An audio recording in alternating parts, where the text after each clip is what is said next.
ये फ्रैक्शन का आज हमारा पार्ट नंबर 4 है, जिसमें ये 2 सवाल हैं, नंबर 1 और ये आपके नंबर 2 क्वेश्चन है।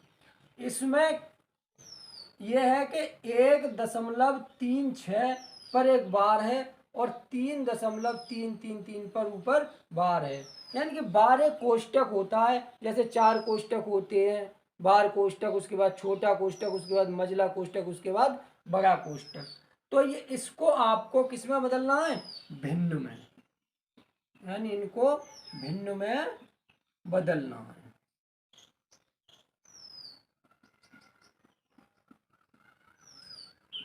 इनको आपको किस में बदलना है? भिन्न में। तो इसको भिन्न में बदलने का एक तरीका है, सबसे जो बेस्ट तरीका है वो आपको बताया जा रहा है। जैसे एक है 1.36 है, तो सबसे पहले आप 1 लिख लीजिए, और ये दशमलव जो है, ये दशमलव जो है, इसकी जगह पे आप लगा लीजिए सही बटे का निशान। और उसके बाद में आप ये देख लीजिए कि कितने अंक बाद दशमलव है, यानी कि कितने अंक बाद दशमलव, आपका कितने अंक बाद है यहाँ? 1 और 1 2 अंक बाद। तो जितने अंक बाद आपका दशमलव है उतने ही आप 9 लिख लीजिए, 1 9 और ये दूसरा 9, और ये जो संख्या है इसको यहाँ लिख दीजिए 36। अब इनको काट दीजिए। अब जब हम काटेंगे इसको तो ये कितने से कट जाएगा? अगर आप 9 से काटें इसको तो 9 चौक 36, और इसको 9 से काटें तो 9 एकम 9, 9 एकम 9, ये कट जाएगा आपका 11 बार। तो अब ये भिन्न बन जाएगी 1 सही 4/11, यानी कि अब इसको भिन्न को पूरा कर दीजिए तो 11 एकम 11 और 4 15/11, ये इसका आंसर है। अगला देख लेते हैं कि 3.333 पर एक बार लगा हुआ है, तो सबसे पहले हम 3 को लिखते हैं, उसके बाद में हम दशमलव के स्थान पर सही बटे का निशान लगा लेते हैं, और कितने अंक बाद दशमलव है ये देख लेते हैं, 1 2 और 3 अंक बाद दशमलव है, जितने अंक बाद दशमलव है उतने ही हम 9 लिख लेते हैं, 1 2 3, और ऊपर जो संख्या है उसको लिख लेते हैं 3 3 3, ये इससे कितने बार कट जाएंगे? 3 बार। तो ये कितना बन जाएगा आपका? 1 ये 3 ये 3 सही 1/3, इसका जो सही बटे को अब भिन्न में बदल दें, 3 एकम 3, 3 6 3 का 9, 9 और 1 10/3, यही इसका हमारा क्वेश्चन नंबर 2 है। 135 भागित 3 भागित 3 भागित 3 गुणा 3 गुणा 3 भागित 5 गुणा 7। तो इस तरह के प्रश्नों को हल करने में हम सबसे पहले कन्फ्यूज ये होते हैं कि कौन से 3 का भाग किस 3 में दिया जाए, पहले इसका भाग इसमें दें या पहले इसका दें, क्योंकि बोर्ड मास का जो हमारा नियम है वो है BOD और MAS बोर्ड मास। तो पहले ब्रैकेट यानी कि चारों कोष्टकों को हटाएंगे, फिर का करेंगे, फिर भाग, फिर आपका गुणा, फिर जोड़, फिर घटाया। लेकिन इसमें भाग कई हैं, 1 2 3 भाग हैं, और ये है एक 4 भाग हैं, 1 2 3 गुणा हैं। तो पहले गुणा किसका किस में करें, इसमें हमें कन्फ्यूजन होती है सिंप्लीफिकेशन में। और तो सबसे पहले इसको हम करते क्या हैं कि गुणा वाले जो हैं उनको ऊपर ले लेते हैं और भाग वाले उनको नीचे ले लेते हैं। जैसे 135, अब गुणा किस किस अंक के आगे है? एक इसके आगे है, एक इसके और एक इसके। तो 3 गुणा 3 और गुणा 7। अब बटे में हम वो ले लेते हैं जैसे जो भागित में होते हैं, बटे 3 गुणा 3 गुणा 3 गुणा 5। और वैसे भी देखिए यदि इसका भागित है ये, और इसको यदि हम गुणांक में बदलेंगे तो ये 1/3 हो जाएगा। 3 का कितना हो जाएगा? 1/3। इसलिए हमने सीधा सीधा इसको क्या ले लिया? नीचे ले लिया। 3 के आगे भाग का निशान लगा हुआ है, 1 2 और 3, तो 1 2 3 ले लिए। एक 5 के आगे भाग का निशान लगा हुआ है तो 5 ले लिया। अब काट दीजिए, ये इससे कट जाएगा, ये इससे कट जाएगा, ये आपका कट जाएगा 27 पंजे 135, और ये कट जाएंगे आपके 3 नम 27, और अब आपका बच गया ये 9 गुणा 7, यानी कि इसका आंसर आपका हो जाएगा 9 सत्ते 63। तो इस तरह के प्रश्नों को हल करने में हमें करना ये होता है, जो भाग है उसको नीचे ले लेते हैं, जिन अंकों के पहले भाग का निशान है उनको नीचे ले लेते हैं और गुणा को ऊपर ले लेते हैं। हमारा प्रश्न नंबर है 3, किसी वस्तु के 2/3 का मूल्य 2200 रुपये है, तो उसके 3/11 का मूल्य क्या होगा। तो इसके लिए हम मान लेते हैं कि उस वस्तु का मूल्य जो है वो x रुपये है, x रुपये हमने माना, और x और 2/3, x गुणा 2/3 बराबर कितना है 2200 रुपये। तो यहाँ से x बराबर जब हम निकालेंगे तो वो कितना हो जाएगा, x बराबर आपका हो जाएगा 2200 गुणा 3/2, यानी कि ये कट गया आपका 1100, यानी कि उस वस्तु का जो मूल्य है वो कितना है 3300 रुपये है। मूल्य कितना आ गया 3300 रुपये। अब वो जानना चाहता है कि 3/11 का मूल्य। अब उस वस्तु के कितना 3/11, तो 3300 गुणा 3/11 काट दीजिए, 11 त्यों 33 300, और 300 को गुणा कर दीजिए आप कितने से 3 से, तो ये आपका हो जाएगा 9 से। उस वस्तु का जो मूल्य होगा, अब यहाँ पे आपका जो था वो निकल के आया, इसका मूल्य 900 रुपये, लेकिन इस तरह हम x मानेंगे तो ये बहुत ही लेंथी सवाल हो जाएगा। लेकिन इसके लिए आपको शॉर्ट ट्रिक बताते हैं। शॉर्ट ट्रिक ये है इसकी कि जो आपका मूल्य पूछा है उसको आप ऊपर लिख लीजिए 3/11, और पहले कितना मूल्य दिया था इसका 2/3, तो 2/3, और गुणा इसका कर दीजिए आप 2200, यानी कि समझे, पहले जो मूल्य पूछा है उसको ऊपर लिख लीजिए, उसके बटे में नीचे ये लिख लीजिए जो पहले दिया हुआ था। तो इसके लिए हमने आपको भिन्न का भाग बताया था कि भाग को भिन्न को किस तरह करते हैं, इसका गुणा इसमें हो जाएगा और इसका गुणा इसमें हो जाएगा। तो इसके लिए हम सबसे पहले कहाँ क्या लेंगे, इनका करेंगे 3 और 3, 3 गुणा 3/, आपका 2 गुणा 11, और यहाँ से आप गुणा कर देंगे किसका 2200 का, 11 दूनी 22, ये आपका 200, और ये कट जाएगा आपका 200 100 से, और ये 100, और ये आपका हो जाएगा 3 त्रिक का 9, यानी कि 900 आंसर। आपको इस तरह x नहीं मानना है, जिसकी वैल्यू आपको पूछी गई है उसको ऊपर लिख लीजिए, और जो दी हुई वैल्यू है उसको नीचे लिख लीजिए, और जो मूल जो उसकी वैल्यू दी हुई है उसका गुणा कर दीजिए। तो 3/11 बटे 2/3 गुणा कर दीजिए 2200 का।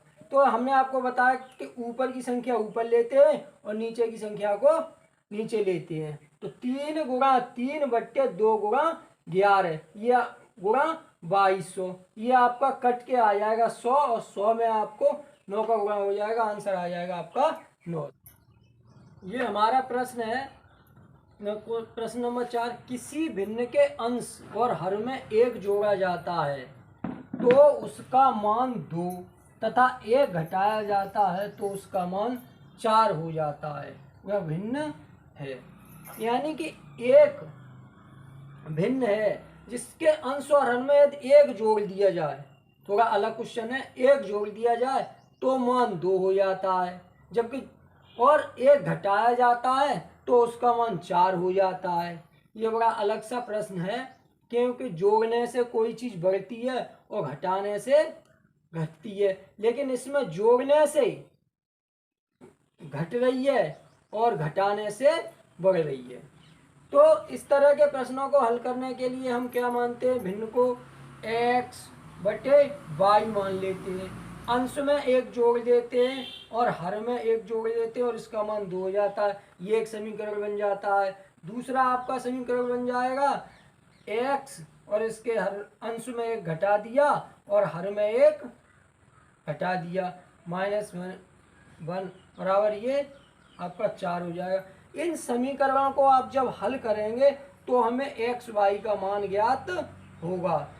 कम से कम आप कितनी भी जल्दी इसको सॉल्व करेंगे तो आपको 5 से 6 मिनट निश्चित रूप से लग ही जाएंगे इसको सॉल्व करने में। लेकिन हमें परीक्षा में केवल ऑप्शन चूज करना है, न कि सॉल्यूशन देना है। तो इसको देखते हुए हम इस तरह के प्रश्नों को ऑप्शन से निकालते हैं। जैसे किसी भिन्न के अंश और हर में एक जोड़ा जाता है, यानी कि और उसका मान 2 और एक घटाया जाए तो उसका मान 4 हो जाता है, वह भिन्न है। तो हम पहला ऑप्शन ले लेते हैं। मान लीजिए ये आपका 9/4।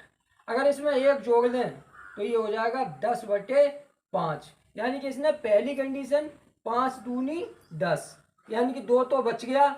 अब इसमें हम करें, क्या करें, घटाएं तो ये आपका 9 में से जाएगा कितना, एक, तो ये रह जाएगा आपका 8 और ये रह जाएगा 3। तो दूसरी कंडीशन फॉलो नहीं हुई, यानी कि दूसरा ऑप्शन खत्म।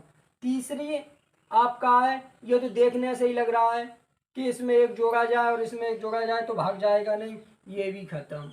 दूसरा आपका ऑप्शन, तीसरा आपका सी ऑप्शन है 15/7। इसको करके देखते हैं। 15 में हम कितना जोड़ें, एक, तो ये हो जाएगा 16 और अंश में एक जोड़ा, अब हर में जोड़ दें तो ये हो जाएगा 8।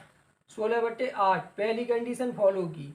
लेकिन अब इसमें क्या करेंगे, हम 15 में से एक घटाएंगे तो ये रहेगा 14 और इसमें से 14 में से कितने घटाएं, एक फिर घटा दिया हमने इसमें से भी, तो ये रह गया 7। इसकी भी कंडीशन 2 ही है, तो घटाने पे भी 2 बचता है और जोड़ने भी। अगर इस तरह से सवाल होता कि किसी में भिन्न के अंश और हर में जोड़ने से घटाने से 2 ही बचे तो आप ये भिन्न हो जाती, लेकिन ये भी गलत है। अब आता है आपका 5/2।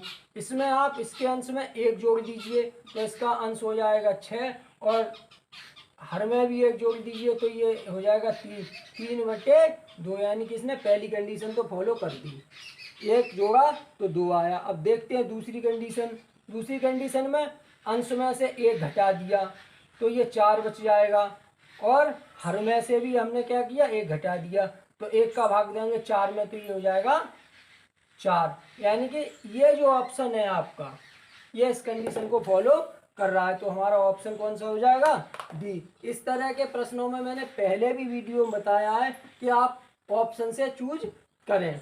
लगभग परीक्षा में जो है 10% प्रश्न ऐसे होते हैं जो आपको ऑप्शन से ही चुनने पड़ते हैं। तो ये आपको ऑप्शन से ही देखना है। जो क्वेश्चन नंबर 5 है, किसी भिन्न के अंश को 20% बढ़ाया जाए और हर को 25% बढ़ाया जाए तो भिन्न 3/5 हो जाती है, तो मूल भिन्न ज्ञात करें। यानी कि हर जो है, यानी कि जो अंश है उसको हमने बढ़ाया कितना, 20%, और जो इसका हर है उसको हमने बढ़ाया है कितना, 25%। यानी कि हम भिन्न को मान लेते हैं कि भिन्न x/y है। यदि इसको हम इस तरह लिख लें 100/100, तो इसका तो कोई मतलब नहीं होगा, क्योंकि अगर यदि इसको x/y गुणा 100/100, यानी कि इसको काट दिया जाए तो x/y में गुणा 1 का होगा जब 1 का गुणा होगा तो इस पर कोई फर्क तो पड़ेगा नहीं, x बटे वाई ही रहेगा। लेकिन हम अपना इसमें सवाल को पूरा करने के लिए इसमें क्या मान लेते हैं हम, 100 बटे 100 इसको मान लेते हैं। अब अंश को उसने कितना बढ़ाया है, 20%। अगर 100 को 20% बढ़ाएंगे तो आप समझ गए होंगे कि 120 हो जाएगा, 120 हो जाएगा ये। और ये आपका कितना हो जाएगा, ये आपका हो जाएगा 125। तो ये जो भिन्न बनी आपकी वो बनी x बटे वाई, और इसमें कितने का गुणा है, 120 का, और इसमें कितने का गुणा है, 125 का। यानी कि इसमें गुणा x बट्टे वाई गुणा 120 और बट्टे x गुणा 120 बट्टे वाई गुणा 125 कर लिया। और ये किसके बराबर है आपका, 3/5 के बराबर है। अब यहाँ से हम x बटे वाई का जो मान निकाल लेंगे तो इधर 3/5, और ये 125 भागित में, तो इधर किस में हो जाएंगे, गुणित में, गुणा 125, और ये आपके हो जाएंगे 120। काट दीजिए, 25 पंजे 125 और 40 पंजे 40 3 120। ये आपका यहाँ पे आ जाएगा कितना, 25/40। और इसको काट दीजिए 5 से, और इसको काट दीजिए 5 से, तो आपका आंसर जो होगा वो आ जाएगा 5/8। हमने इसको x बटे वाई मान लिया, 100 बटे 100 कर लिया। 20% बढ़ेगा तो 120 हो जाएगा, और 25% बढ़ेगा तो 125 हो जाएगा। तो x गुणा 120, x गुणा 120 बटे वाई गुणा 125 बराबर कितनी थी हमारी भिन्न, 3/5। तो x बटे वाई बराबर, यदि हम यहाँ से निकालेंगे, ये 125 इधर किस में है, भागित में, बराबर के उधर जाएगा तो किस में हो जाएगा, गुणित में। तो 3 गुणा 125, और ये कितना है, 5 गुणा 120, क्योंकि इधर गुणित में तो इधर किस में पहुंच जाएगा, भागित में। इनको काट दिया तो हमारा कितना आया, 5/8। यदि वीडियो पसंद आई हो तो लाइक शेयर और सब्सक्राइब अवश्य कीजिए।